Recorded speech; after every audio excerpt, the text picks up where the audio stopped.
Indian consulate, Indian American business council, Illinois chamber సంయుక్తంగా చికాగోలో council general Nita Bhushan గారికి వీడ్కోలు సభ ఘనంగా నిర్వహించారు. ఈ కార్యక్రమంలో Indo American business community leaders, Indo consulate, Indian consulate సభ్యులు పాల్గొన్నారు.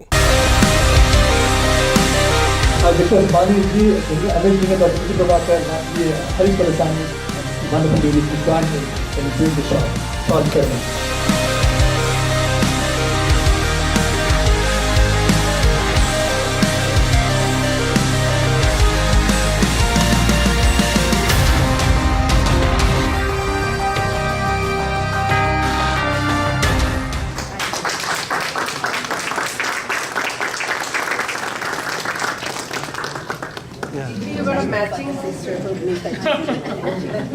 Huh? Matching one. I said, Kirti, you got a matching one. Oh yeah.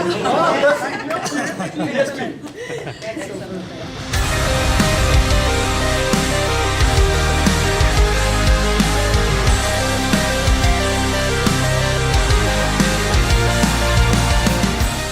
I request Ajit Singh, the Vice President of Federation of Indian Association, to join. Also serving on the IAB's. Indian American business community salutes to the Honorable Consul General Ms. Neeta Bhushan for promoting Indo-US trade relations in an exemplary manner and establishing a high level of engagement. Indian American Business Council, Empowerment for Sustainable Development. Ladies and gentlemen, honorably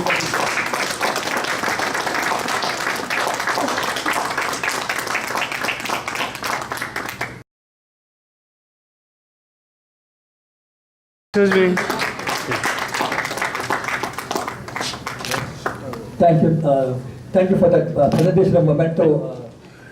I believe the Consul General, the staff of the Consul General of India, we would like to take a picture. Please come forward for a photo opportunity. All the staff members and all the Give them a big round of applause.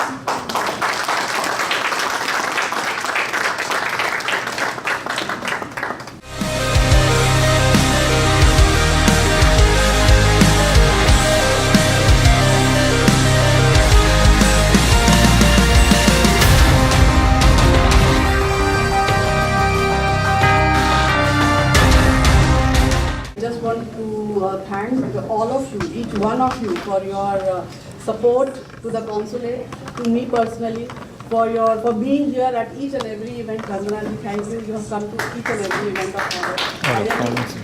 The presence of each of you has made my started our journey from the same room on the 26th January. I remember that when we went inside. It's all going up, but then we wish you all the best and good luck. When people will remember you, you should not forget this. No, how can I will, this has been one of my most, interesting assignments, very, very productive, fruitful. I think when I look back, I'll be very happy. I made some good friends. I had excellent support from my staff. Rarely you get such excellent staff who are there for you morning, day, night. We go from one crisis to another. Sometimes somebody, is in a trouble, like somebody shot. Students were detained, Farmington University, VVIP visit. So every day we fight challenges and we have fought crises, and I'm so thankful that we've worked on it together. My staff, all the community members, State Bank, Air India. I mean, we have to work with you. We have worked every day together. Somebody coming, somebody going, and you have been there. Each of the community members. But I must say that two people are very happy today that I am leaving, and that is Nishant and Samiha. They really, they are saying so that thankfully we will have our mother back. So please do allow me to go happily, and I have duties as a mother which I will be fulfilling over the next few months, that I will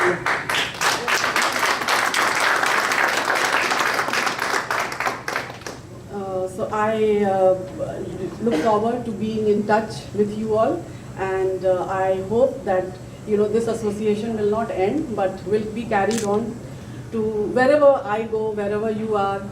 Our world is small and we will meet definitely. So thank you so much.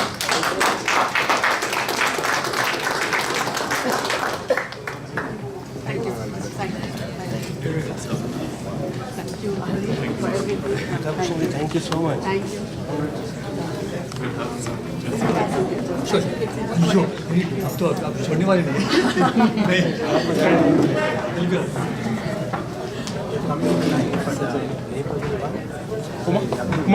You want to take which Ajam? Please. Maybe. Yeah, maybe.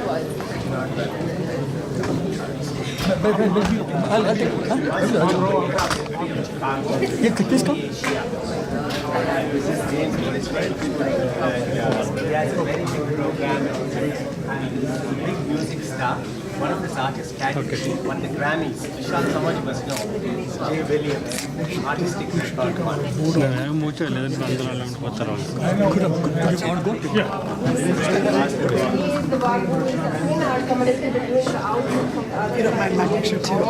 He's got a singular.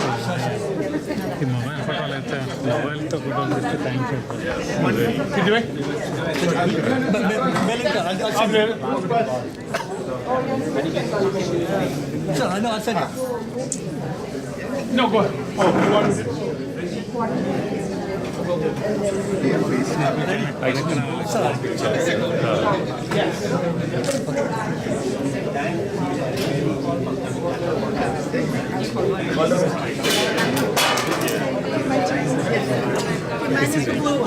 Kirti got tons of pictures. No, I'll send it.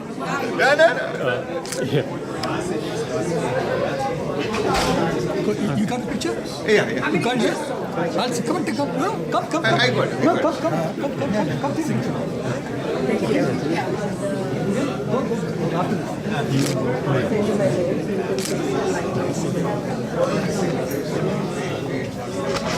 It's okay. You take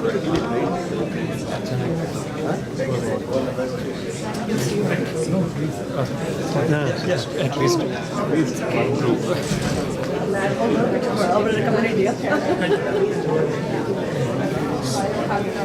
I hope మీరు కొడుతున్నాను నేను ఇంటి సైడ్లో ఓహో sorry మీరు చెప్తుండండి ఇలా చూడండి నా చూడని చెప్పండి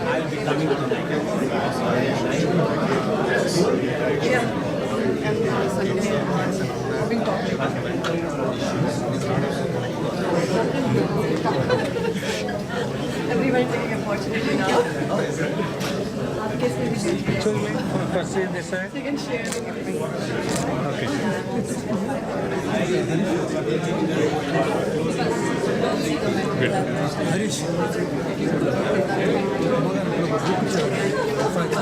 ఈ కార్యక్రమంలో పాల్గొన్న వారందరూ నీతా భూషణ్ గారు Indo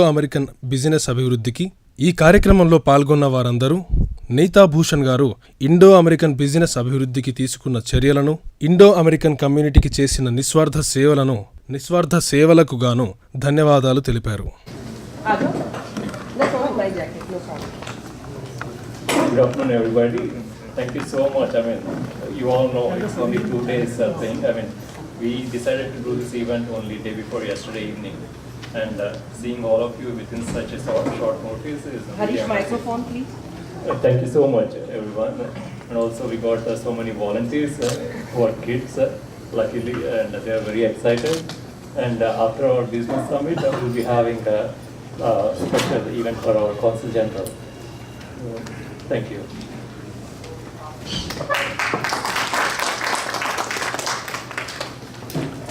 Now I invite Kirti ji to come and give opening remarks.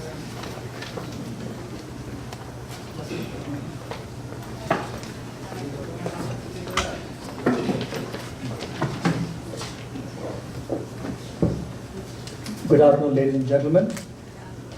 Good afternoon. It gives me a great pleasure to invite all of you this afternoon on behalf of the Indian American Business Council. I am truly grateful to the Honorable Consul General of India, Srimati Neeta Bhushan ji, for spearheading this afternoon's Spring Business Summit. Just to give you a brief background about IABC, which is Indian American Business Council. The Indian American Business Council was launched in August 2016 Actually, we did a soft launch in May of 2016. It was actually, we started with a very big bang. We took a business delegation to Commonwealth state of Kentucky, where the governor, Matt Bevins, and the mayor of the Louisville, Mr. Greg Fisher, put us through a red carpet welcome to all the IABC delegates and the business delegation from India. And we truly hit the ground running with IABC. At that summit, we were able to help the Commonwealth state of Kentucky in advancing, promoting the Indian American businesses, because there was only 7 or 8% business, and the governor was very keen on expanding the potential for the business opportunities in Kentucky. And there, we felt that we made an impact at the very outset.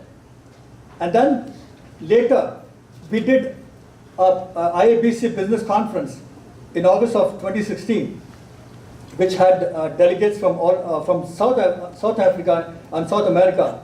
And we also, His Holiness Mr. Lokesh Muniji, who was the chief guest at that event, who imparted some spiritual knowledge as to how business and moral and the ethics of business can be integrated. And then in January of 2017, we were invited by the government of Haryana, the delegation of IABC, myself, Harish Kolasani, Poonam Gupta, Mr. Chako, we were the guests of the government of Haryana.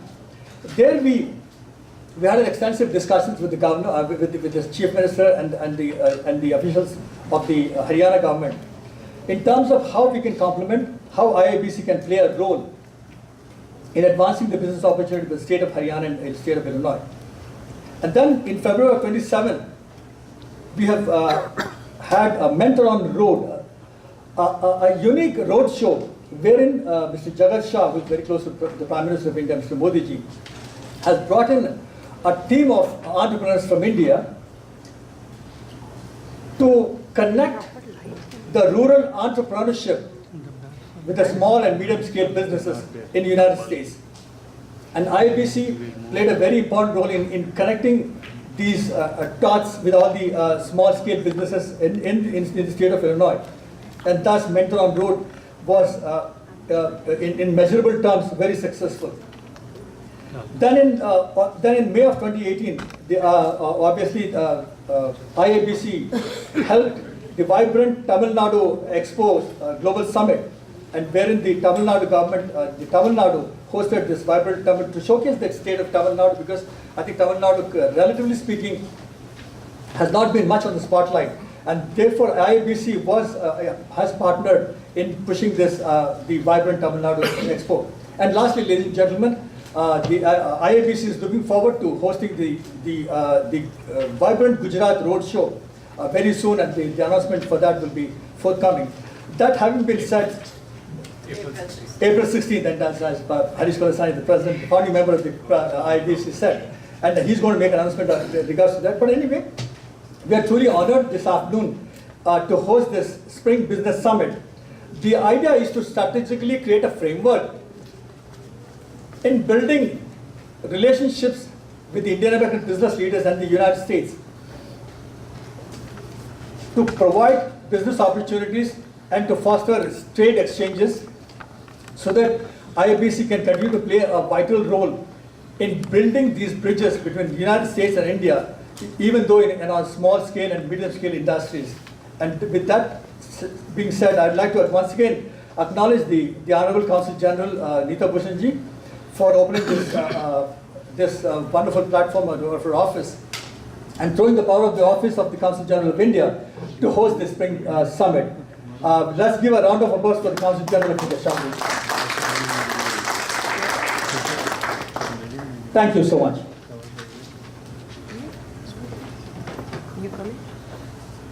I would like to welcome you all for this Spring Summit 2019 by Indian American Business Council.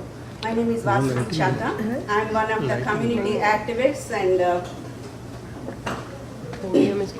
also community worker. I have 23 years of IT experience. I did various management positions, and now I do leadership coaching for young adults. And thank you so much for giving me this opportunity to moderate this panel. And today we have 4 different panels, and it covers various topics. And each panel is scheduled to be 20 minutes duration. And I will be inviting the panelists for each panel. And you will be introducing yourself, and you will get to speak for 4 minutes. And please keep your time in mind, because we have a very tight schedule here. And I hope you all stick to your time limit and just deliver the point. Without further delay, panel 1, we are going to cover infrastructure and startups and staffing. So I would love, would love to invite Laura Ortega, Executive Director, Illinois Chamber of Commerce.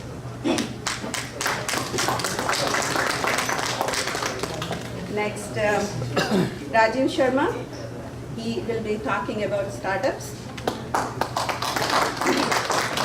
And Kishore Mehta, CEO, Advanced Career Tech.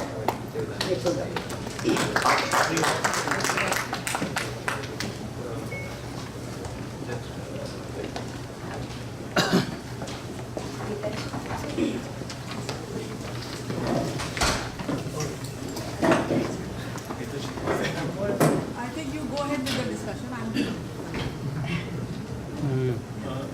Madam, you will be here.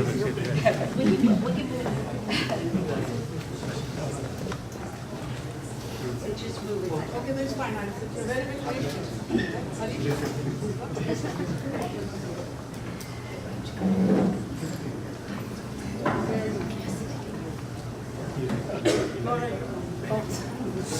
Like musical chairs.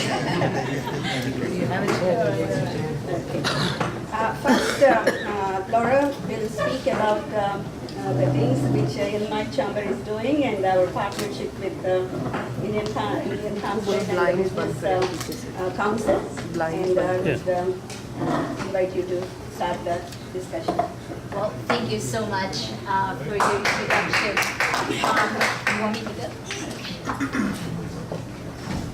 I don't like podium because I'm so short. I cannot see anybody. So, anyways, good afternoon, everybody, and thank you so much for having me again. I think one of these days I'm gonna have my I don't know, sleeping bag and just stay here, you know, all the time. So I am honored to be here again and celebrate the growing relationship that we have in the state of Illinois with India. It's a little bit sad because we just got news that the Consul General is might be leaving, and you know, you had been an absolute driver of this relationship and has facilitated international trade in general, but specifically international trade in the promotion of trade between Illinois companies and Indian companies. The Illinois Chamber of Commerce is organized in different councils. So I had the International Council, which, by the way, we have exactly the same initial, IBC. I just realized that. And the point of the goal and the mission of the chamber, the International Business Council of the chamber, was building relationships with the international community and engaging with the international community so we can facilitate exchanges between our companies and the companies in the other markets, basically. Most of the big companies perhaps don't need that kind of facilitation, but small and medium-sized companies and startups, absolutely they need that kind of access to information and that kind of access to contacts and access to skilled resources. Because any successful international expansion has 2 main characteristics. You need a skill and you need relationship. And at the end, you know, without those, most companies are going to have the skills. The relationships is very difficult, and it takes a long time to build. And that is where we come. That is where the partnership between the Consul General of India and the Illinois Chamber of Commerce comes into play a fundamental role in building up those partnerships, and then our companies can borrow on those to facilitate business. So we've been collaborating since 2016.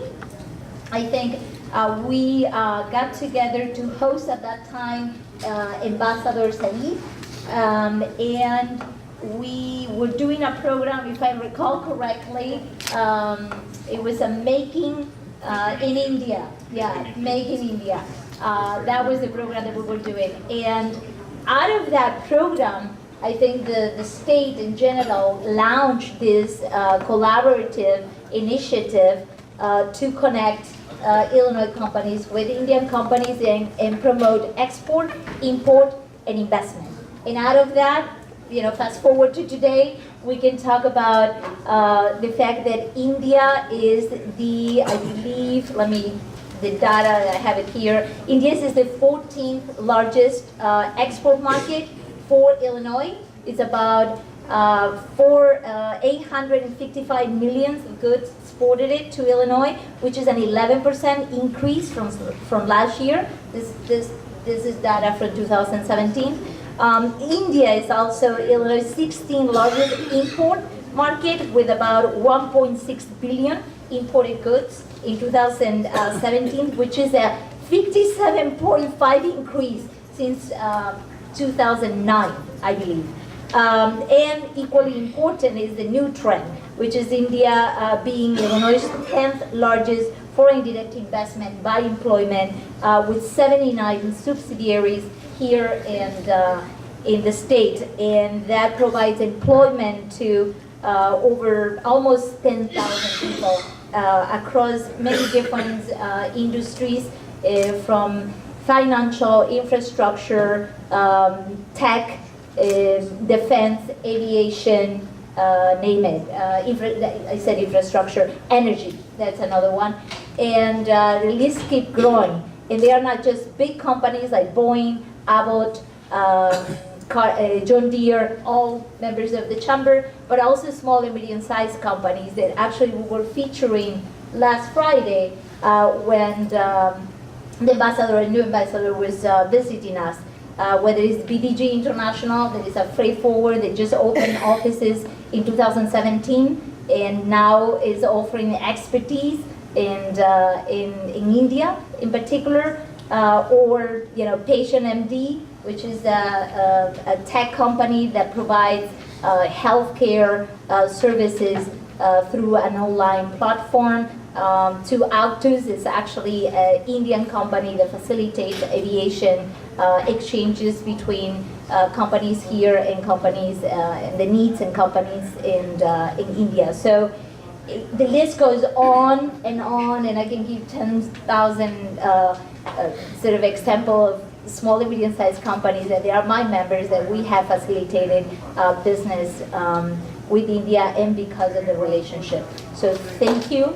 I wish you the best, and we'll definitely keep in touch to continue our job, whatever it is that we might be in the near future. So thank you, everybody.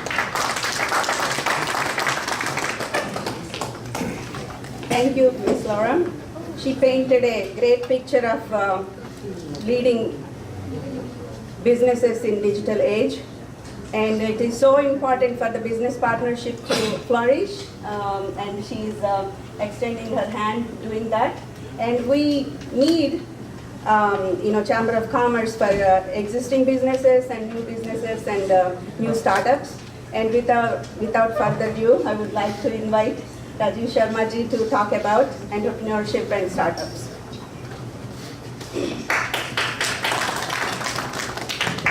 Good afternoon, ladies and gentlemen.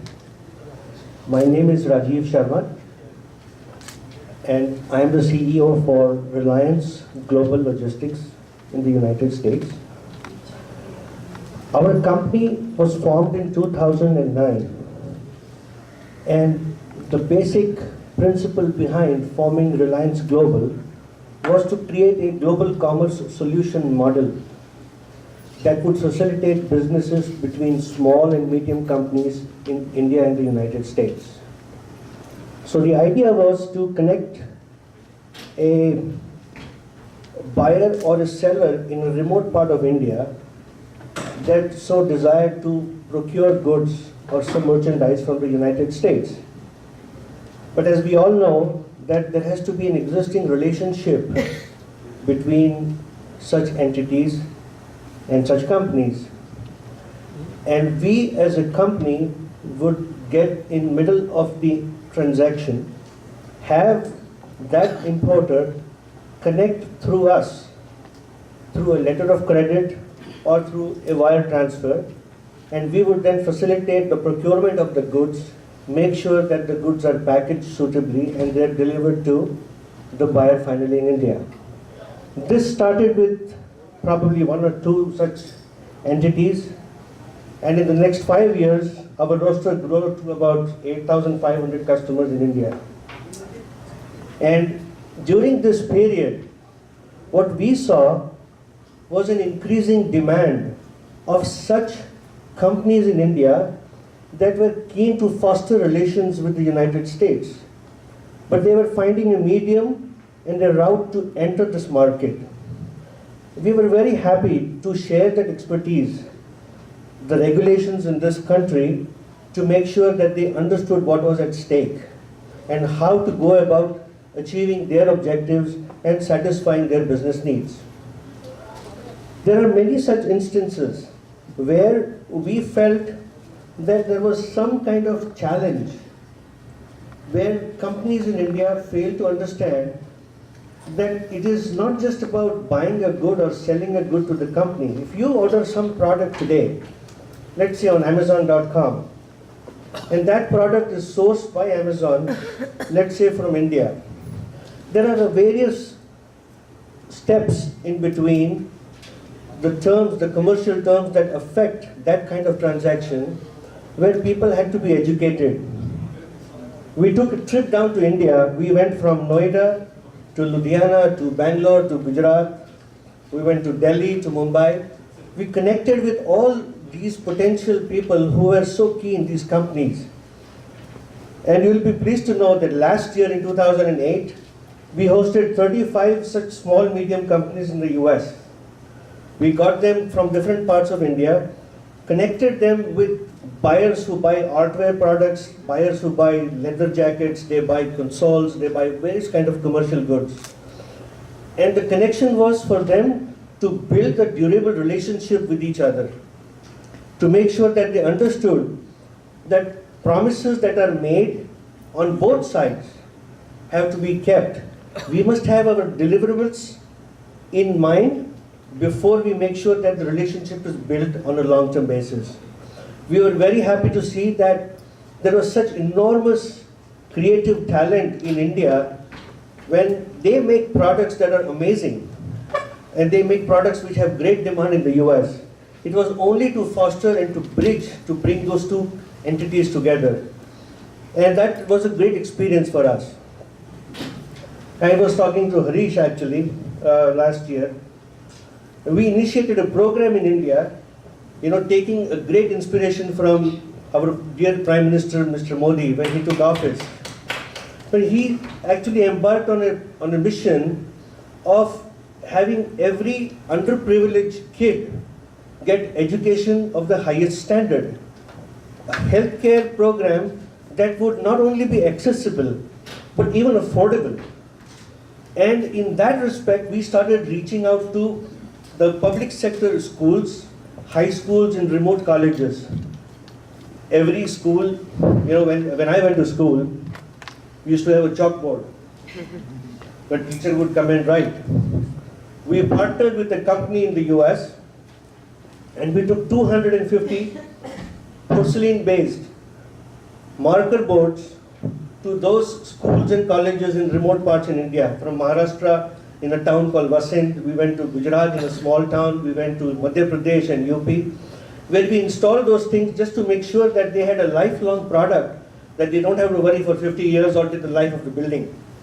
We started this program and it caught attention by private companies.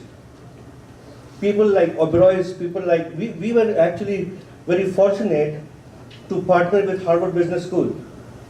When they first made a program to put their business school executive program in Mumbai at the Taj Lands and Hotel. If you ever go to Google and just put HBS program in Mumbai, you probably see the entire, you see my picture sitting next to Ratan Tata probably, because the installation was completed in 2012. These programs were actually taken as a source of inspiration when we took this sample product to small towns in India. We went to IIM in Gujarat, where we were able to do the same kind of program, make a beautiful blueprint of a classroom that one would envisage.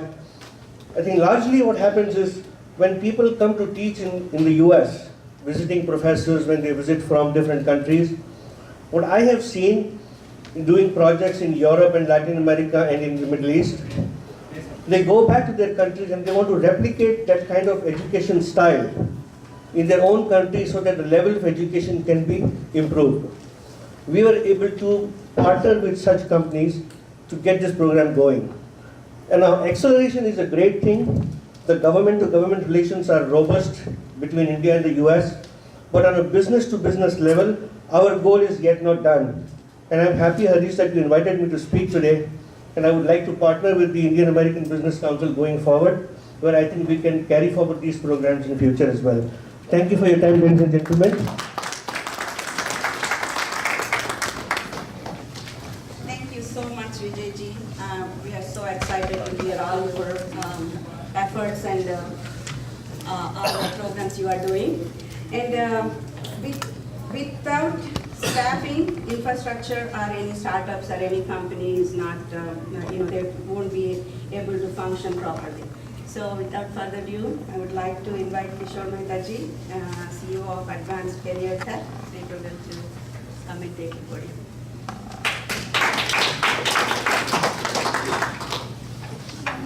Thank you, everybody. Thank you for coming. First of all, let me thank the Business Council, Indo-American Business Council, and Neeta and the Consulate of India's staff for inviting us to speak on this thing. Now, like Vasanthi just said, we can have all different infrastructures, we can have a lot of different ideas, but if you don't have people, staff, then it's definitely making really, really difficult.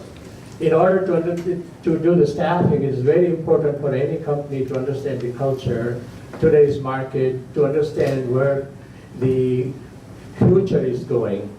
And let me tell you a little bit about my company to start with, and then I'll just speak a few words about staffing.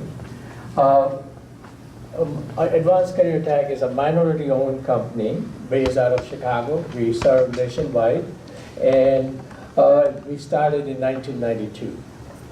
So our major role in this thing is to providing clinical and medical affairs people to biotechnology companies, pharmaceutical companies, as well as we provide chemical engineers, electrical engineers, mechanical engineers to chemical industries. And those are the major roles Advanced Career Tech is providing. Now, coming back to the questions what we have, today is a digital age. Why do they need staffing companies? Where are they going and what would happen to them is basically I would try to cover in my small things over here. Everybody knows to find a job or to find a good candidate or good the employee is a very difficult and challenging process. So that is where staffing company would come in a picture to provide that kind of thing. Now, major companies, most of the companies have their own in-house HR staff, HR people, and still they would look at staffing company. Why? What do staffing company do so they would like to invite staffing companies to do some of those things? To give you a little bit from my own experience, when we talk to large corporations, they have so many HR people, but they get from their own job portal, they get so many resumes. As we all know, most of the resumes are objectives, they are not subjectives. So when they get the resume, they try to match it with the job or role, it's general descriptions, and when they get so many resumes, they would not be able to identify properly. So HR would try their level best. They go to the hiring authority, hiring manager, try to explain them what they got, and a lot of times they have a lot of disappointments. And that is where staffing companies come in the picture. And they provide that pre-screen candidates to those people. And that's major role they provide. Now, a lot of times, internal HR people they have also, but they face so many issues like sometimes they don't get accurate job descriptions from their hiring manager, or some of those candidates who are submitted, the resumes are not something in the format they like to see it. So because of that, they look for external help, and that is where staffing company comes in the picture. And at a reasonable fees, they do provide that kind of services. Now, what is the future for staffing company? Because it's a digital age. Everything is going online. Everybody has their own website. And why do they still invite staffing companies? In my opinion, staffing companies are facing a big challenge because of that thing. Number one is the pricing. Each and every companies are looking at a pricing model.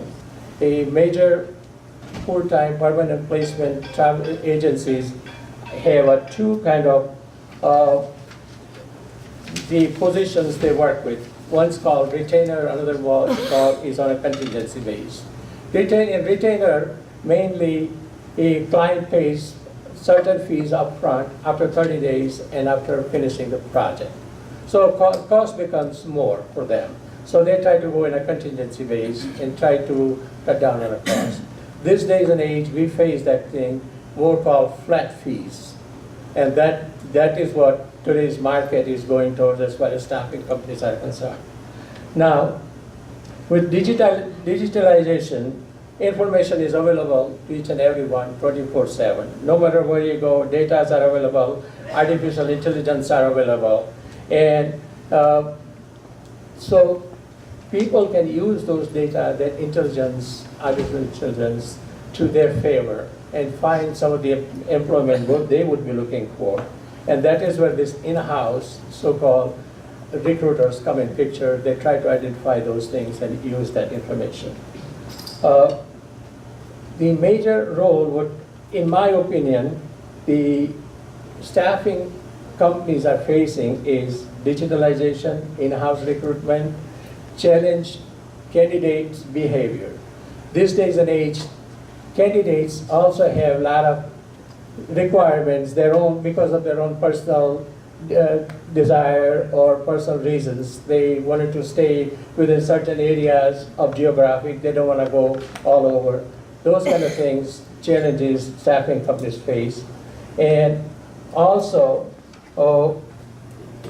finding now, those are the major challenge what they find with candidates. At the same time, because of this digitalization, market is shrinking for staffing companies. So finding a good recruiter is also another issue for them to find good recruiters who would have ethics, who would believe in following process and questioning candidates in a proper way rather than making a shortcut. Another issue is international market. Since the international market has opened up so much, a lot of people still be in different countries and working here in different ways.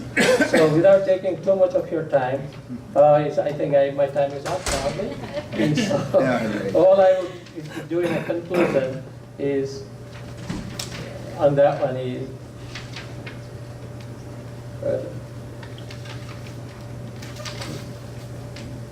recruiters should be, in my opinion, as far as staffing companies are concerned, recruiters should be educated. They should know their customer. They should know demographic, and they should be very easy with their contacts. Those are the major things I'll talk about. Thank you so much for giving me this opportunity to talk to you all. Staffing is a very complicated and complex issue, and I urge Harish to arrange another talk just on each separate subject so audience can have more information on that. So I would like to thank our first panel for graciously discussing your area of expertise here. If you have any questions, they will be available after the event. Please do reach out to them. Thank you.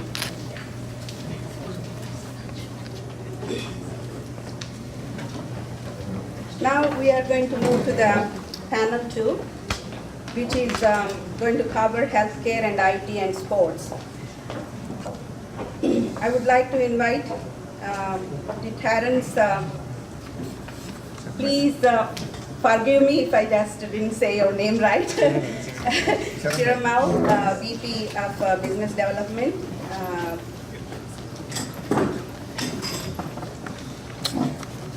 And James Borished, he's a coach and Cooper's basketball program. And he can, he will introduce himself and explain the programs.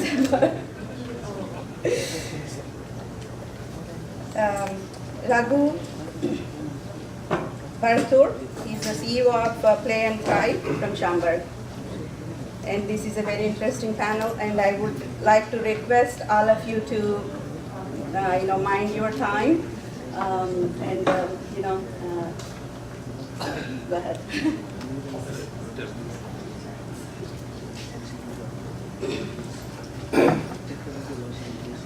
Good afternoon, and thank you for inviting me. My topic is to discuss the benefits in technology with behavioral health and mental health. My name is Dr. Terrence Shermill. I work with a company called Softech. And Softech has two solutions that I'll be talking a little bit about. One is the Dr. Cloud EMR, and then also we have a product that we use in India called Ayurveda for Ayurvedic medicine. So right now in our behavioral health and mental issues here, people don't realize it, but in the United States, about 41% of adults have mental health issues. Not all are getting treated, and we have a shortage of physicians. So there's only about one psychiatrist for 30,000 physicians here in the United States. And rural health becomes another issue. Most of the psychiatrists, a lot of the physicians like to stay in the urban areas. And so in our rural area, even if it's 2 hours south from here, in southern Illinois, it's considered rural, we don't have care for those patients.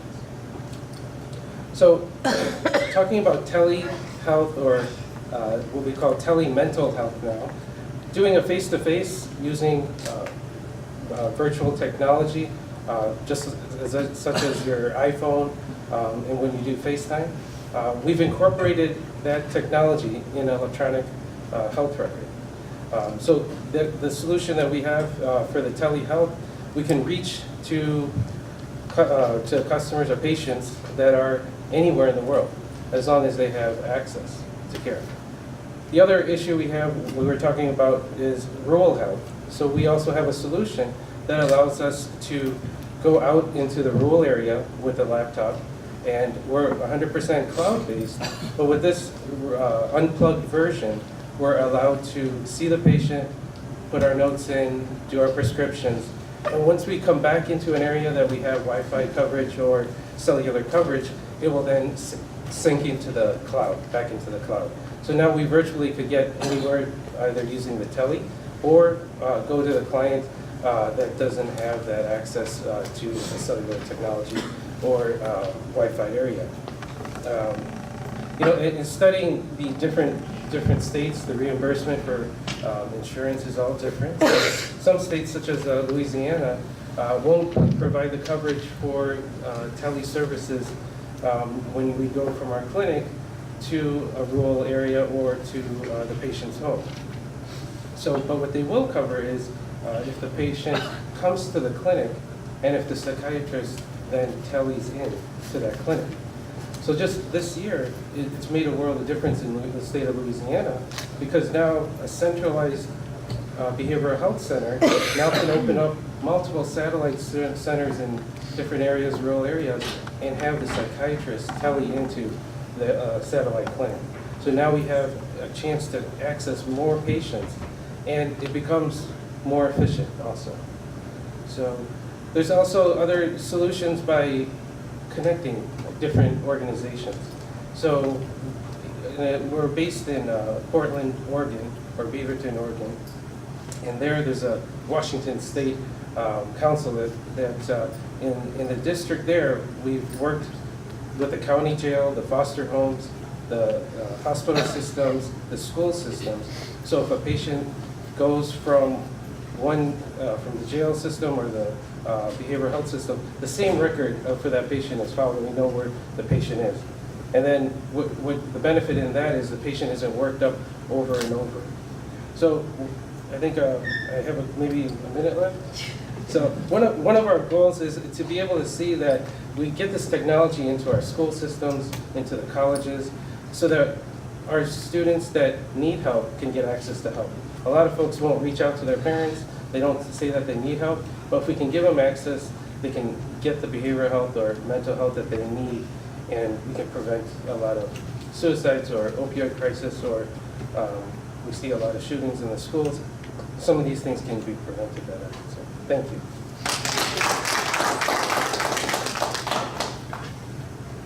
As you all may already know, mental health is the new crisis in all the schools right now. So it's very important for all of us to get educated in that area.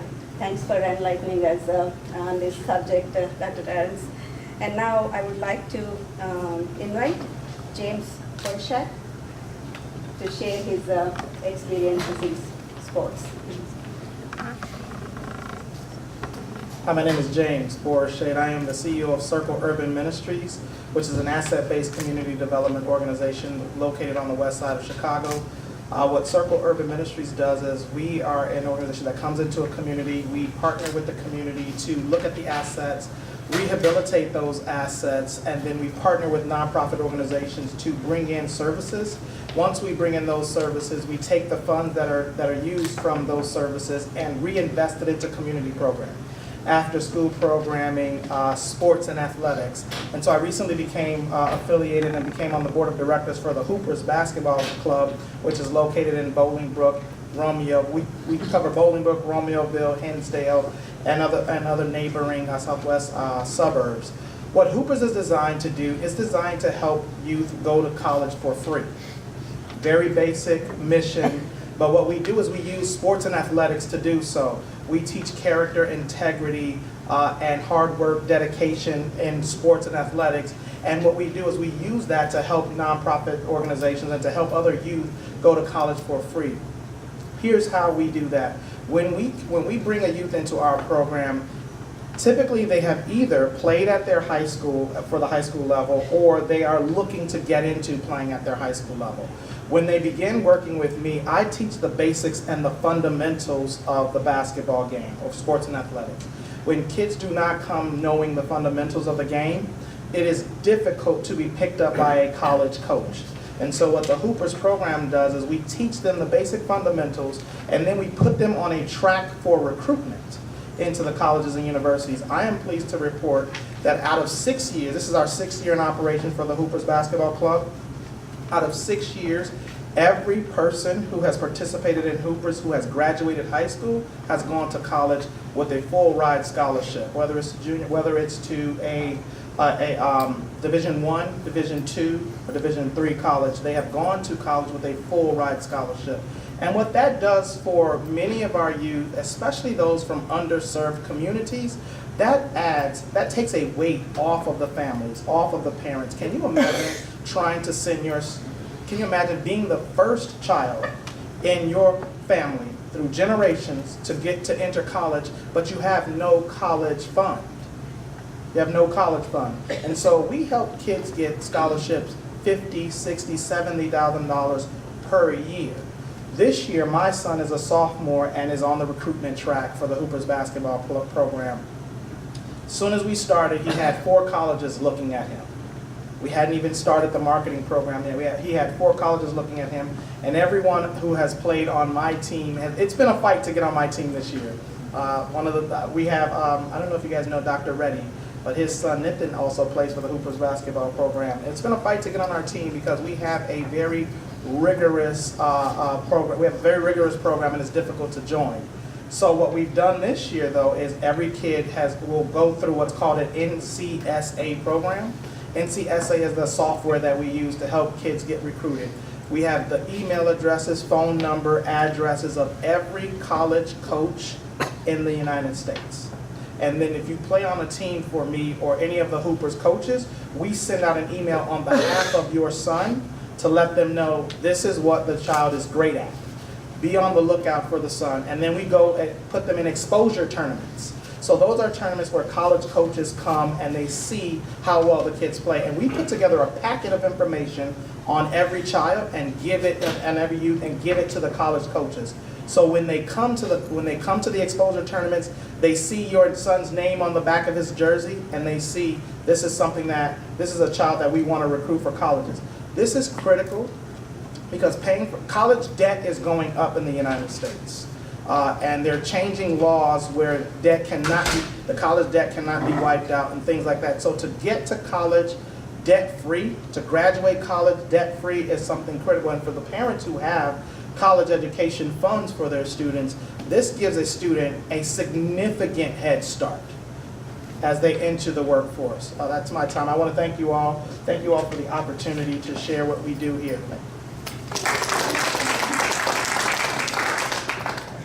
See, programs like this keep the kids away from the trouble, from drugs and other things.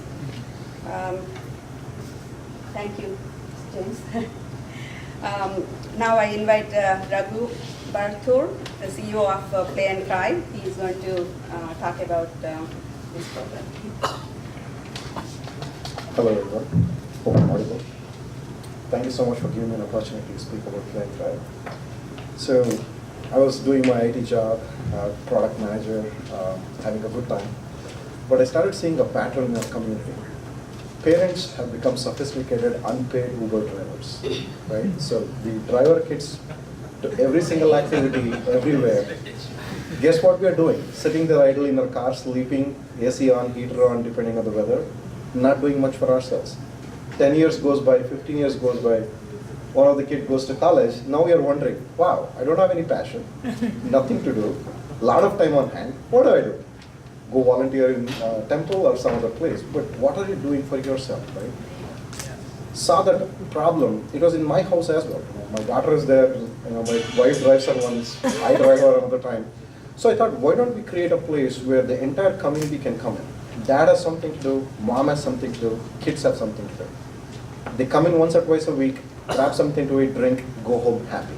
That's pretty much what Play and Cry is.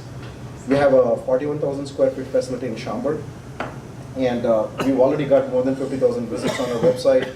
We've got more than 6,000 people who have come into the facility and used the facility services for the past 1 year. We are the largest club in Midwest. Like several events, different communities, baptism to core Indian functions and Chinese, everyone. Like that's my wife's school conducting their music program. So end of the day, I think this place is supporting people from different walks of life, different communities. Come and have a good time. End of the day, being healthy is important, and mental health also depends upon whether you're physically active and doing something for yourself, not just driving kids around, right? So we recently focused on a badminton training program. We hired the Olympic coach of US to train kids in badminton. We've attracted a lot of global talent, many people from Philippines. Top coaches from India have come here to coach people and motivate them. Several events that we have conducted for several organizations, mostly in the Indian organizations or Asian organizations. So bottom line is, I think we've started something which is unique, a unique concept in the entire continental US, because most of these park districts or recruiters, they're focused on everyone, right? So they cannot be everything to everyone. They have half hour for some program, 30 minutes for some other program. Whereas we are trying to be something to some people. And the goal is there are close to 50 zip codes that we have identified where this problem exists, where we're all sophisticated Uber drivers, right? So how do we change that mindset, mentality, make families be more productive, be more happy, do something together as a family is what the goal of Play and Cry is. And as a startup, the biggest challenge is, yes, we have perseverance, patience, everything. But the most critical part is for the community to recognize that and fund these initiatives. I have literally sacrificed 4 years of my life to get one of these going. And let me tell you, all my gray hair, can attribute it to that. So, we always look for people to support us, come join us, and it's not a mom and pop shop. The goal is to impact more people, more communities. So we would like to partner with, people who are interested in joining such startups. And my personal goal in life, which keeps me alive and kicking every day, is I want to influence at least 1,000 startups. Each can influence 1 million people. That's 1 billion lives touched. So this is not a small effort that we are starting. It's a big initiative. So hope the community can recognize that and join hands and help us move forward. Thank you.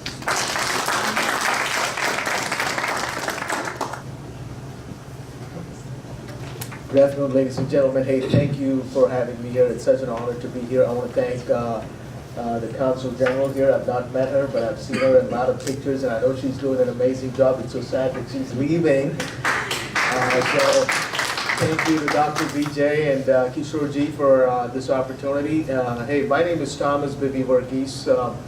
So we all heard today about businesses providing logistics, infrastructure, staffing, mental health. Mental health is really important, by the way. But everything else is important. But what many business owners don't realize is that you can have a great infrastructure, staff, and all that going, but if you don't have the exposure, nobody's going to know about you. It's like having a great coffee shop. You got the greatest machines, marbles, and the greatest baristas working for you, but nobody's going to come to your coffee shop if it's in the midst of a jungle because you don't have exposure, right? By the way, I know I got 4 minutes, and my goal is to be done in 2 minutes. So just give me all your attention for the next 2 minutes.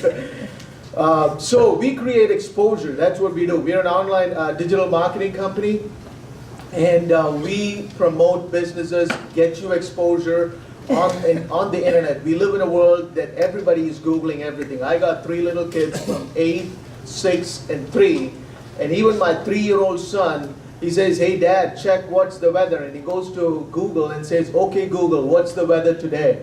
3-year-old son. So we are Googling everything, and that's where people are finding businesses. And if you're not found on Google, if you're not found on social media, in the next 10 years you will be non-existent because of lack of exposure, because that's where businesses are going. So I started my business about 8 years ago, and I'm very thankful to the Indian doctor who took a chance on me and gave his marketing to me. Today he should be thanking me instead, because he's got 3 offices, 3 locations. He doesn't do family practice anymore. He only does premium medicine, and he does Botox and cool sculpting and the veins and all those things, simply because we were able to create exposure for him. And so that's one example. And we also work with other medium-sized businesses all the way to the state of Illinois. We have had 3 projects with them. One of them, the other thing is, not only we create exposure, we change lives. We try to impact lives. So one of the projects we did for the state of Illinois was a public awareness campaign. And it's called the Summer Meals Program, where kids, the lower income kids, when they go to school, they get free meals, right? But when the school is out, what do? They have no place to go and get free meals. But there is a federally funded program where there's hundreds and thousands of sites where they can go and get free meals in summer. So the state of Illinois was looking for ways to promote it. They did radio, TV, and all that before. And the thing about radio, TV, that's good, but you cannot measure who saw your ad. Like billboards, you could throw 10,000 bucks in a billboard, but you don't know if they really saw your ad. But the cool thing about digital marketing, you could measure down to the cent how much you're spending. So they hired us, and we were able to run a successful campaign for the state of Illinois last year to promote it online, strictly online, on social media, on Google and Facebook, and it was super successful. They have asked us to do it again. So really, our goal is to create exposure for your business that results in more business for you and for us. So my goal for everybody who's in business here today in the Indian community as well as any community is that you should think about digital marketing. All right, thank you for listening to me. Have a great day. Such a suitable topic for the business in digital age. Thank you. I would like to invite Mr. Krishna Chittoor.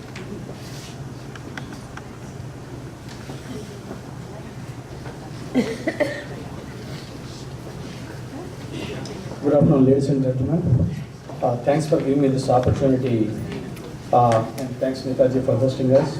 And we're absolutely shocked that you're leaving, but hopefully trend will continue with IAPC to continue the efforts that were already put on. Just to briefly introduce myself, my name is Krishna Chittoor. I live in Bolingbrook, and I have a small startup company, but which has got a global vision with a focus on India. Having said that, I've been traveling for the last 25 years, working for majority of the Fortune 50 companies in the world, doing the IT/management consulting. That's my primary job.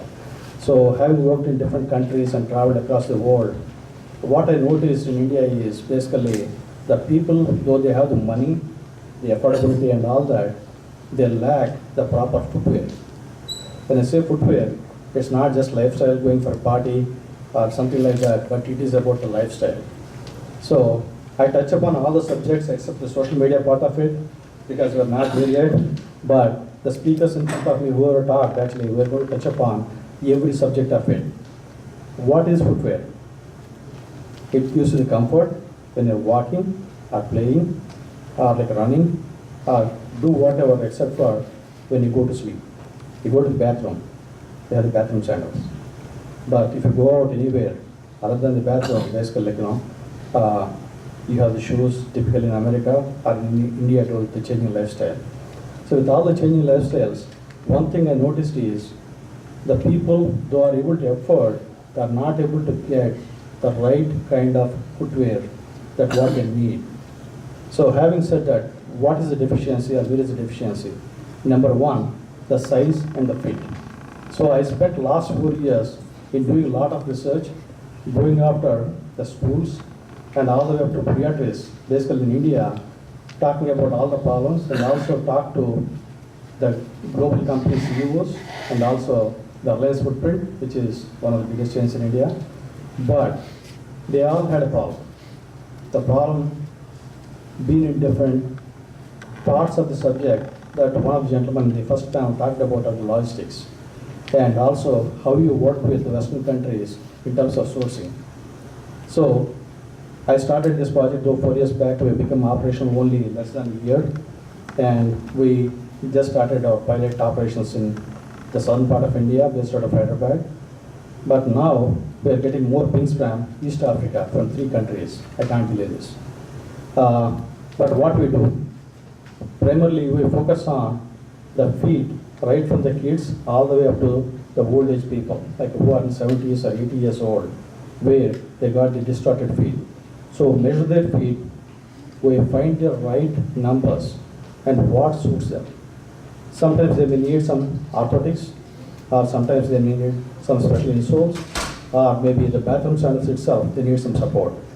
So I started working with American companies and European companies to take them to India, and we signed quite a few partnerships in the last 5-6 months, and we are signing up with more companies. And one of the big achievements in 2019 is we signed with a company called Atrex, which is a pioneer in this area, which manufactures the foot measurement machines and scanners. So what they do, they have the whole profile of the feet that is measured, and based on which actually the salespeople can suggest what is the right fit and what is the right make according to your choice as a consumer. That's what we are trying to do. So having said that, in India is my prime focus, to be honest with you, but I got a lot of things from US too, and we are trying to start our first store in Illinois, to start with where we belong, and we are going global. Having said that, the corporate social responsibility is part of our lifestyle and our company's lifestyle, let me put it that way. The corporate social responsibility, we have already talked to a few schools in the states of Telangana and Andhra Pradesh, which is slowly going to expand throughout India, to collect the used footwear of the kids and their parents and distribute it across villages where the poor kids doesn't have the footwear. This many social organizations are doing, and we are not just the pioneers, but we're one among them. But having said that, we want to have the foot scanners to be traveling in the villages and measuring the feet of the kids and who need some support in terms of the footwear that is not available in the market is what we want to provide as part of our corporate social responsibility. So our model consists of 3 parts. One is the online, the second one is the wholesale and distribution for the brands that are not in India, and the third thing is retail chain. So we are poised towards the first step of starting our portal with the naming of American Gully. So some people may get wondered, like, what is a gully? And gully is an English word, but a lot of people know that it's an alley in Hindi or Urdu or some other languages. But we are getting the comfort and fashion trends from the Western world to the Eastern world, particularly towards India. So pretty soon you'll be seeing us as americangully.in for India and .com for the US. So having said that, like, if you have more questions or would like to touch base with me, feel free to do that after this because I do not take much of your time. Thanks a lot for giving me this opportunity to see American Business Council, and thanks to Neeta once again for hosting us, and wish you all the best in your career and hope to cross our paths soon. Thank you. Hi everyone, I think I'm the last speaker, is that right? No? There's another panel? Yeah. Okay. I'll only take a couple of minutes. Actually, so my wife Shefali and I, she's here, we run a law firm, it's an immigration law firm. We've been blessed with many great clients and colleagues and professional associates who are here in this room. Thank you, Arish, for calling us here. Most importantly, this year we had the opportunity to collaborate with the Consul General. You might have heard of what happened over the last couple of months with the student visas and a lot of the Indian kids, maybe 200 or 300 kids who got caught up in the student visa situation. We had the opportunity to help a lot of those students because of Harish, because of the Consul General here in Chicago and in other states as well. It was a real honor to be able to do that. It was very different than doing what we normally do with the L visas and EB-5 visas and all of the other visa types. We were able to actually make a difference, represent a couple dozen kids, and help them efficiently, affordably, and reliably get through the entire process of being taken into detention, dealing with removal proceedings, and in many cases actually then taking voluntary departure out of the country. We played a very small role in that, but really Ms. Bhushan and the rest of the Consul Generals, they did a lot of work. What happened is basically it seemed like all the Indian Consul General offices, the consulates, really rallied behind all of these kids, stopped all of their other work, and really focused on helping all of these students get through a really, really difficult time. They were great organizations that Harish is a part of as well that stepped up and paid a lot of bills and things like that too. So really a big round of applause for them and the great work that they did. These kids were really scared and you guys really helped them. So. Thank you so much. Thank you for inviting me. My name is Ramarao. I'm an artist by profession. Art and business. This is a business conference. Art is culture. Business is wealth. If one is very rich, what does one do? One buys beautiful jewelry, expensive sarees to the wife. Why? To make her look beautiful to himself and to others. Art also like that. When we come to your home, you build a beautiful building to resell it to a great architect. But once you go into that, you have to decorate it too, to make it beautiful and to enjoy. What does culture do? Culture comprises of the fine arts, music, literature, dance, art, and everything. India exports. What does India export? Do you know to the world? Textiles. The most lucrative business is textiles, silks, hand woven, and different textures and colors. And what else? Diamonds and jewelry. India exports them.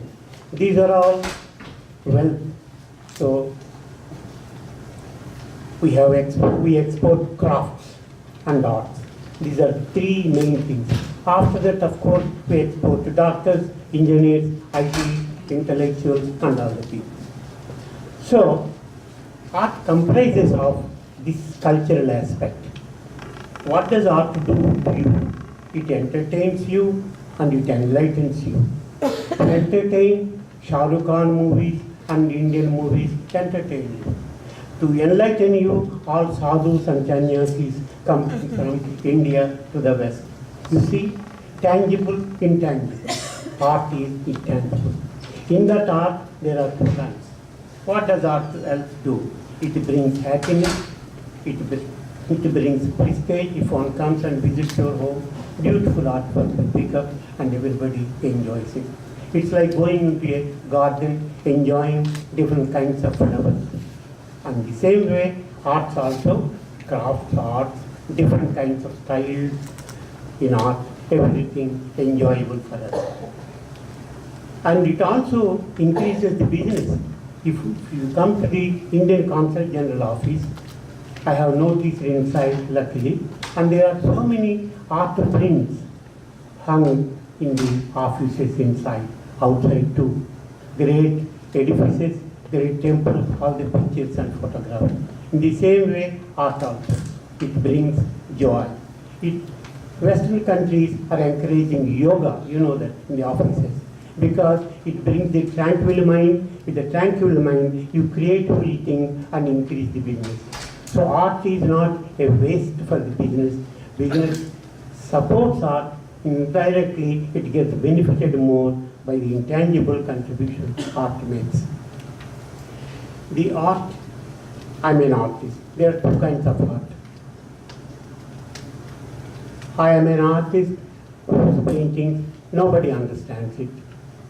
Simply because one type of art is to look with your eyes, you will enjoy it. Cinema posters, Jamil Roy paintings, Raja Ravarma paintings, gods and goddesses pictures, you will enjoy. Because you need not think. When you look at it, you know somebody is bringing water, or selling vegetables, or a landscape, or a still life. The other one is you have to enjoy it to your mind. Unless you are an enlightened, enriched mind, you cannot enjoy the art. That is modern art. It's world art. But for Indians, most of them, we enjoy what we know. But the world wants to enjoy what it doesn't know. So pursuing what we do not know is enlightenment. My art is that kind of abstract art. But in general, art helps the business, makes the people think creatively because they get peace of mind and it enlightens you. You are giving me this chance. I am very grateful. Thank you.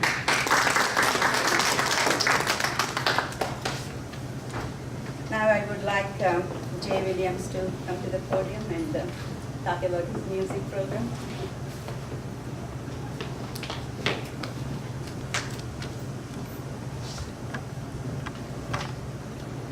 I'd like to say thank you for having me here, and I just want to go over what I do, my company does. We have a company called Audio One Music Group, where some of you probably heard some of our music. We sold like over 26 million records. You heard of Cardi B, we did 2 or 3 songs for her. Out here in Chicago, what we're trying to do is restore Record Row again, bring that back to life. And being a little bit successful with it, we need help. My good friend James, we pretty much come together with our forces. We have an after-school program, well, not-for-profit organization. It's called Symphony of Change. With Symphony of Change, basically what we're doing is bringing music back into the schools. A lot of times there's broken school programs or school programs that are, how do you say, they don't exist. And what we're doing right now, we're bringing that back. Not only for the front part of having rappers or singers or things of that sort, what we're doing, we're also showing kids how to produce, arrange, um, green screen, editing, things of that sort. You know, teaching them things behind the scenes where when it comes down to making money later on in their lives, they have some kind of skill set that helps them in life. I got a couple of friends that did tours, they're like 22, 23 years old, and they're making like $250,000 a year just as kids. You know, so there's a lot out there that we do, and in partnership with Circle Urban Ministries, we're developing a program there with them where we're be teaching kids on a day-to-day basis all of these skills. You know, so one of the things that we have 5 recording studios where we're having kids come in on a day-to-day basis, learning various different things from recording to engineering, editing, all of these things that we're doing on a day-to-day basis. We've so far had like about 230 children, well, teens, you know, basically come through the program and they're excelling in other different areas in the industry today. So one of the things that we look at kids that basically sometimes society say they're not going to amount to anything or grow to anything or nothing like that. And those are the kids that we take. And I have a 24-year case study by having some of these producers under a regime that have sold mega millions of records that everybody just like washed their hands on. And we grabbed these kids, took them out of gangs, took them out of whatever they were doing, and said, hey, come on, let's make this work. Let's do something. Let's believe in you and keep it moving. So that's what we do on a day-to-day basis. A lot of music, but I'm always the guy behind the scenes, so I don't want to talk often. I don't talk often at all, but you know, I just want to say thank you for having me here, and anything I can do to help or we can build any partnerships, we're here.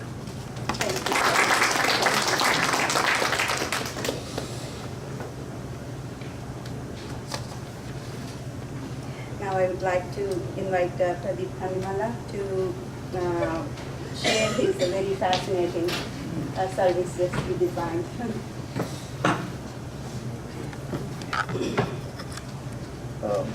First of all, it's an honor to sit right next to Padma Shri Ramarao Garu here. It's an immense pleasure for me to share a panel with you, sir. Thank you. And there's a great immigrant humanitarian around us here who has been honored Ellis Island Medal of Honor, Prakasham Tapagaru. Thank you very much. And thank you, Neeta Bhushan ji, for giving me opportunity to share this information. This is an inspiration from Oscar Schindler 20 years ago when I watched Schindler's List. That is when it started, my journey started. So I'll begin with Swami Vivekananda once said, character is repeated habits, and repeated habits alone can reform character. It's very, very powerful. It eliminates behavioral health issues from the ground, and art is key for that. We forgot how important art is. So, and also Swami Vivekananda defines a secular spiritual person of India, and that is what India represents for. So that defines what I believe in. Thank you. So I want to talk about the problems that we have been just recently. About in December in Chennai, a pregnant lady got HIV virus transfused during a blood transfusion. How many of you are aware of that news? It's very important for us to know what kind of health services we have in our country, where digital adoption is #1 in the world. We have 1.2 billion population on digital platform, and we are still facing these issues. And another issue I can mention about is thalassemia patients, thalassemia disease. Anybody aware of thalassemia here? How many are aware of it? Yeah, just imagine, I mean, thalassemia is a babies who are born with hereditary disease that requires every 15 days blood transfusion. And this is happening in India, and about 12,000 babies are born yearly, and about 40 million population in our India living with this and surviving, and mostly under poverty are very suffering with this disease right now. Imagine every 15 days, if they don't get their transfusion on a timely basis, what is going through their parents and kids, right? So, yeah, India is very successful in IT, but my concept on that is we never developed anything that supports humanitarian through that technology. We always support it through, if you look at any company in India right now, what we talk about, we fame about working for others who created products for humanitarian. We need to change that platform. That's how Sahavi is born, to change that and bring technology to humanitarian services. Saha is community coming together in Sanskrit as we, that is English word we, without any differentiation between us. So we need to come together as we to support our future generation and build our society safely. And I know Mr. Chemala talked about mental health issues. Yeah, we forgot about arts in our education. There is a correlation, what we are facing today for our next generation. This is what we need to solve. And Sahavi is solving this problem by enabling blood centers in India. We are working with Indian Red Cross. We are working with private blood banks across India right now to connect them to the donors.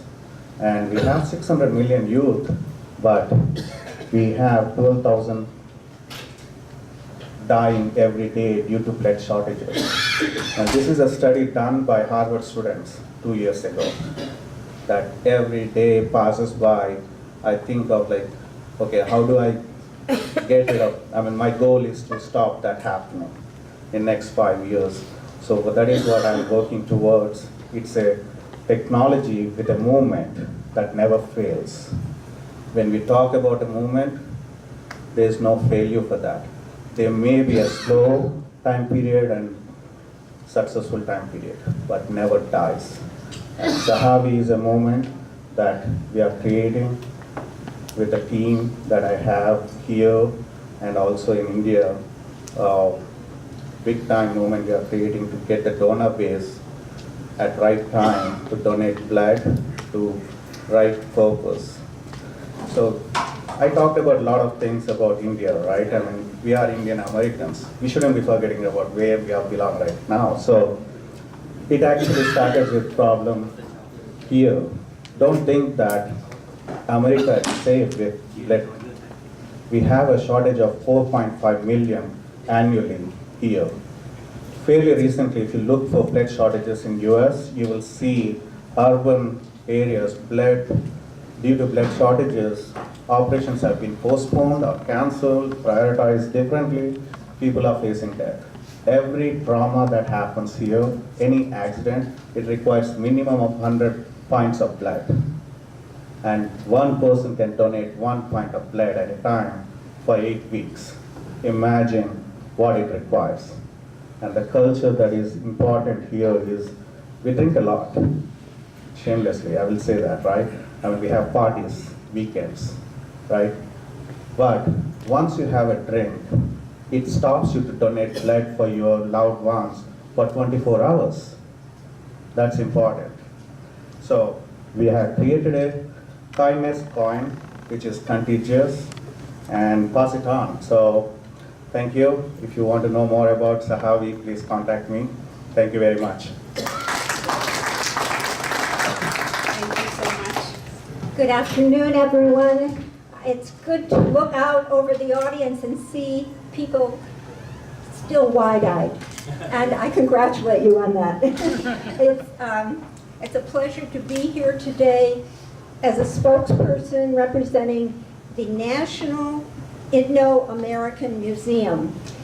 And the one word in that that's troubling is museum, because I'm afraid many people think of museums as static places where old objects are stored.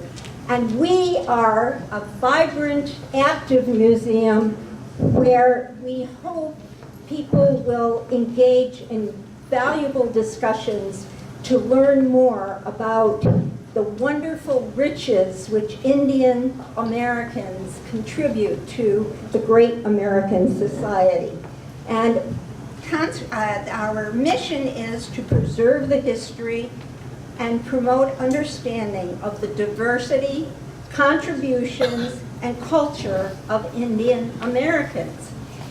All of us have connections with India that are very, very valuable. Mine is very personal, as I happen to be married for a long time to a wonderful person who immigrated from India many years ago. And we have sons and 6 grandchildren as a result.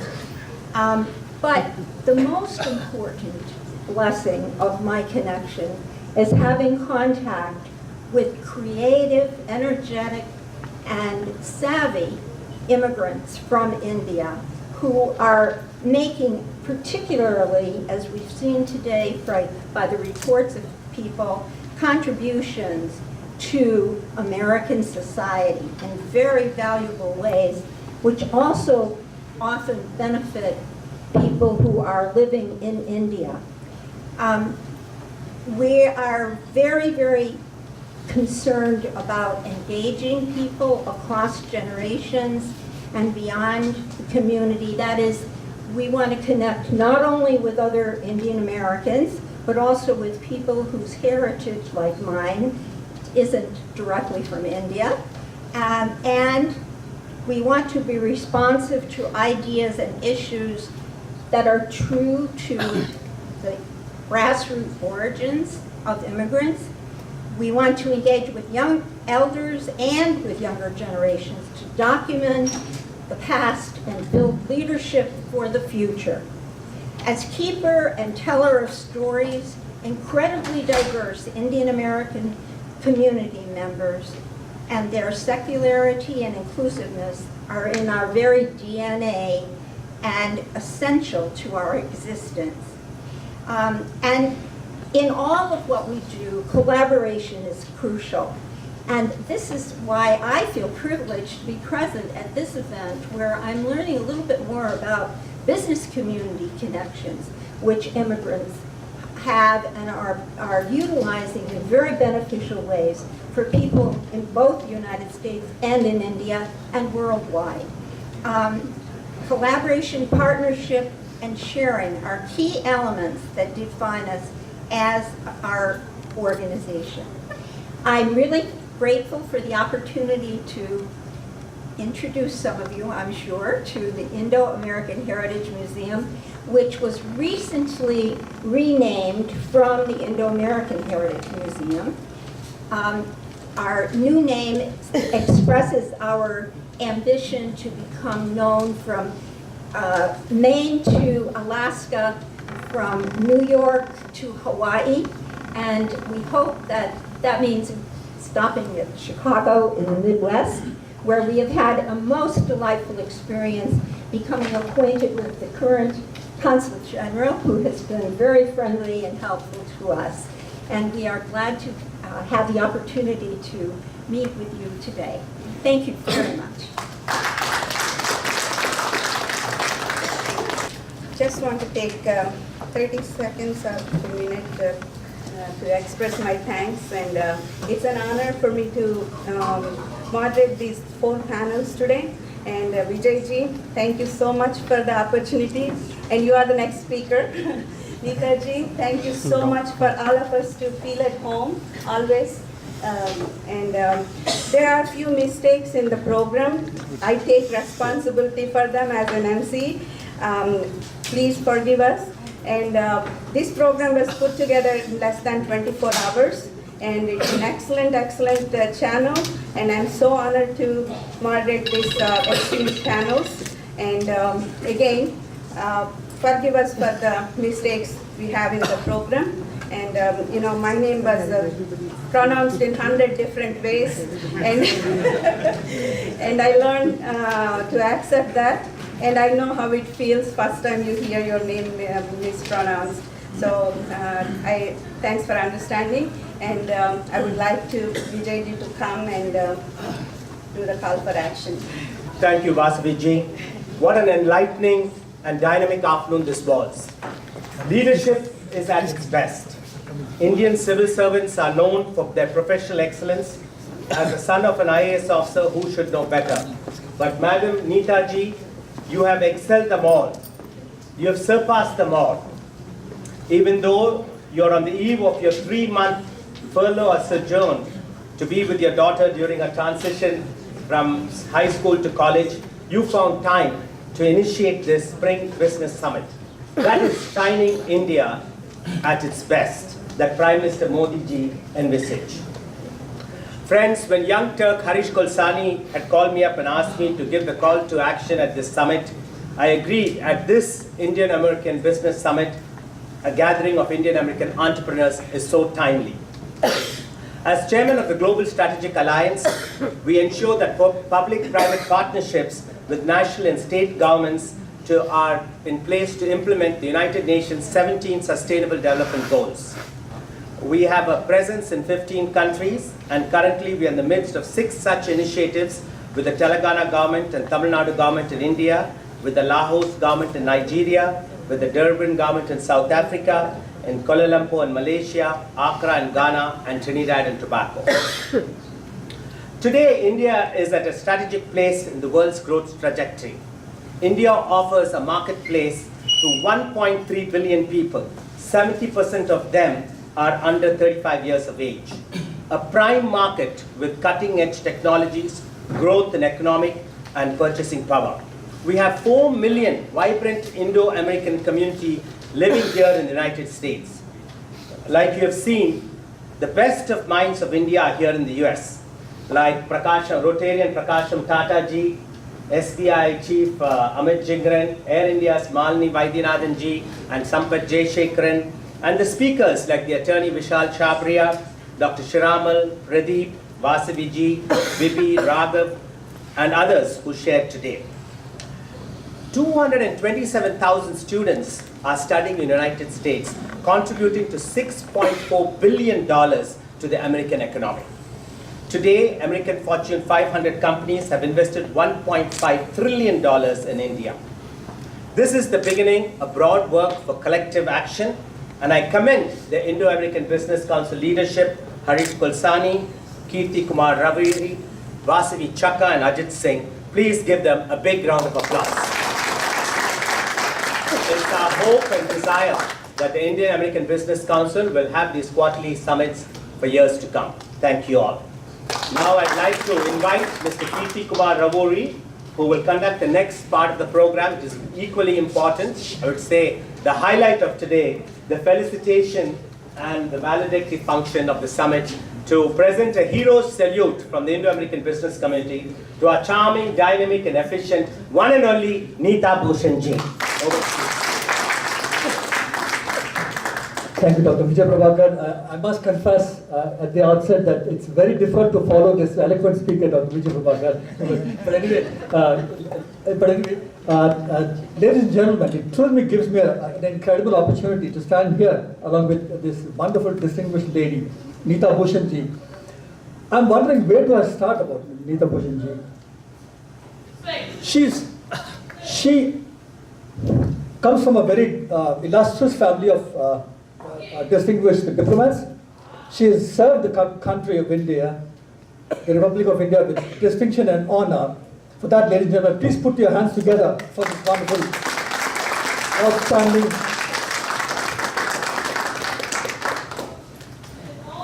Neeta Bhushan ji, Consul General, when she arrived in Chicago, she hit the ground running without wasting any time. She brought in amazing dynamic administrative reforms, very bold reforms nevertheless.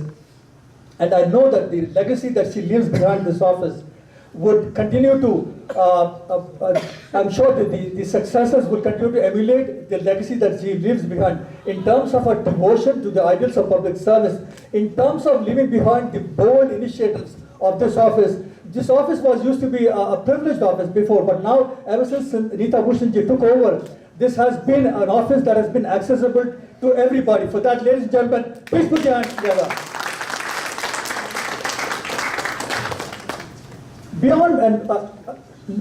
Beyond the call of duty, Neeta Bhushan ji, she always stepped up. Her incredible human spirit in serving the people. Who can forget the gentleman who got shot and he was hospitalized with a grievous injury? It was Neeta Bhushan ji who went to the hospital and made sure that the family is offered the consular services they deserve. And that is something that I'm not sure we have seen that this office has done, but I'm sure this is something that truly, ladies and gentlemen, that Neeta Bhushan lives behind this rich legacy. And above all, before I come to the most finale part of it, I would like to invite at this point in time, Ms. Malini ji, the Air India Chief, to come and say a few words about Consul General Neeta Bhushan ji, because I know Malini ji has worked very closely with Neeta Bhushan ji, and she's been a mainstay in the Indian American community, and her presence and her grace has always been a part of the Indian tradition. Ladies and gentlemen, please put your hands together for Malini ji. Thank you. KPP, thank you so much for giving me the opportunity. All of you, thank you so much. And Harish, this was a great, great evening that you put together, the afternoon that you put together. So once we got introduced to so many good people, I want to probably exchange my card with each and every single person in here. So that's how it is. And coming to talking about Bhushan, she has been a great performer, I must say. It has not been very simple for her, I know for sure. You know, with state visits, probably Chicago saw the first VVIP flight. And in very close quarters, I worked with her. And the way she put it together, getting all the people together and making them work together was not so simple. I remember it was a Herculean task. Just one phone call and things would be done. That's what is amazing. And we have really, I thank her because she made the consulate also very responsive. Because when we have the flights on, we have these passengers with a whole lot of issues coming up. And there, one phone call, things would be done. That's amazing, amazing for a lady to put up such big stature, in fact, you know, to really take things forward. I'm really thankful to God for, you know, giving me an opportunity like this to work with her. Because if you don't work with a person, you really don't get to know the person so much. So that's what I know of her. I haven't, like we shifted from downtown to the Rosemont, a small little place. But I haven't visited her many times, but I can say for sure. But I know for sure that one phone call and things would be in place. So she has been with the community and she's done a lot with her, I must say, exemplary integrity levels. That's something which I definitely want to bring in here, because people holding such positions, holding such levels of integrity is something rare to find, at least in today's time. So I'm super thrilled, absolutely from the bottom of my heart. I could say whatever I had to say about her. And we are going to miss you, definitely. I know you will be here for another few months, but we are going to miss you in this position. Hope to have you back. That's all I think to say. Thank you once again. Thanks once again. Thanks, Mayuji, for that wonderful commentary. Wonderful, actually, inspiring, shall we say, testimony about Neeta Bhushan ji. Ladies and gentlemen, actually, I'm not willing to stand. I'm standing here, not willing to yield, give up Neeta Bhushan ji as she's leaving. We won't let her go because she's been an integral part of this community. She's invested her blood, sweat, and shall I say tears too, in building, forging these relationships. And I stand here with a degree of conviction that we're not going to let her go, and she'll always be part of us, and wherever she goes, and she'll continue to be part of Chicago's landscape. Let me assure you, ladies and gentlemen, that having been said, I now request Mr. Amrit Jingran, the State Bank of India, the gentleman who's always been very supportive, the man who always puts his right foot forward in supporting the community causes and community events. Ladies and gentlemen, Amrit Jingran. Good afternoon, friends. First of all, thanks to Indian American Business Council for arranging this beautiful evening with speakers speaking on such diverse topics as startup to marketing to footwear to music and painting and all. I'm sure this was a collage of snippets of all the events that you must have attended in the last 2 years in Chicago. Friends, I came to Chicago in December 16 and Mrs. Bhushan joined embassy in January 17, I believe. So one of my first events, Indian event that I attended in Chicago was Republic Day of 26th January 2017. And that I believe was also your first event speech in the after joining consulate. I was still dazed even after 1 month of landing in Chicago because of the cold and all, and then I was amazed at the first event that I attended here in Chicago. Here was a lady who was speaking with such confidence and poise just after landing in Chicago about Indian industry, Indian economy, Indian culture and everything.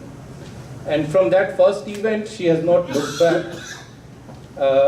I was not here before, but I am sure that Chicago community, Midwest and Chicago Consulate has not seen any CG here in Chicago who has been so open to the public and attended so many of events. She was there all over in any event. I am amazed how mobile she was. She was attending 1, 2, 3 events per day on every weekend, hardly any time for herself. And also, she was a pillar of support for all the Indian community. Whenever there was any problem, like Mr. Kirti Kumar said about the Indian businessmen being shot or the crisis that hit the Indian students, she mobilized the entire consulate staff and she herself was there to support in every possible way. You have definitely raised the bar for any person who is going to take this chair in future.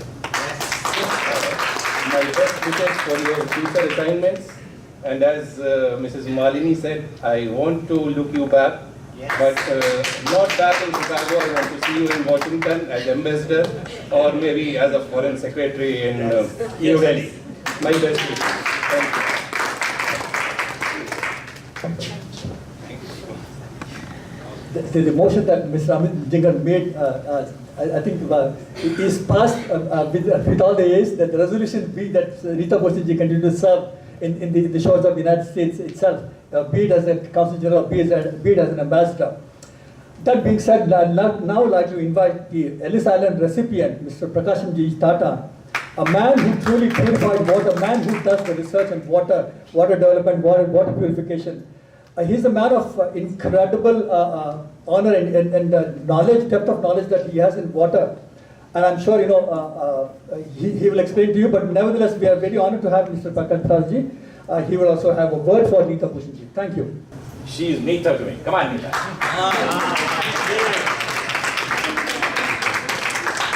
There are so many, so tell them, how do I introduce myself? So every event, like from the day I started here, and Mr. Tata has been at many business events. He is an expert in water field, waste management, etc. But I told him one day that every event he introduces himself as the oldest community member, and he will mention his age, 82, that time now 83. So anybody older than 83 here? Still at maintenance. I tell you, this lady is like another human dynamo. I mean, she is phenomenal, and of course they were telling her she attends only two, you were telling about 2-3 events in the weekend, but she also attends on the weekdays also. My daughter, Uma, she was telling me, Dad, I have a big business, I'm working with a non-profit for healthcare, and you know what, they were telling me that they want to meet the Consul General of India, who will be able to bring her because he's Indian origin. And I said, okay, call Neeta. And I said, Neeta, would you please come? My daughter is asking me, my prestige is on stake. You know, without waiting for a second, she told me, yes, I'm coming. Which Consul General will tell you that this Swanti Prakasham who deals with wastewater and water? Okay. So, Neeta, thank you, Ma. God bless you. She is the best. And you are also an adopted daughter for me.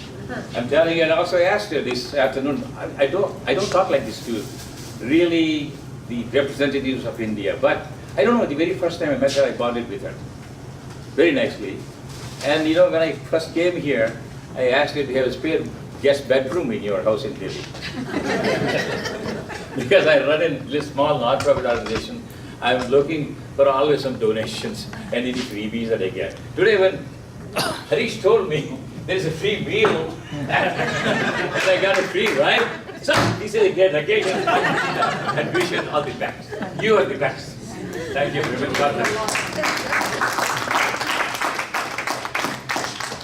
you. Ladies and gentlemen, on behalf of the IABC, we'd like to just show a humble token of appreciation and a salute to Consul General Neeta Bhushan ji with this traditional South Indian shawl, which kind of gives the guest the honor, the reverence that we all look at Neeta Bhushan ji the way we always and shall always be looked.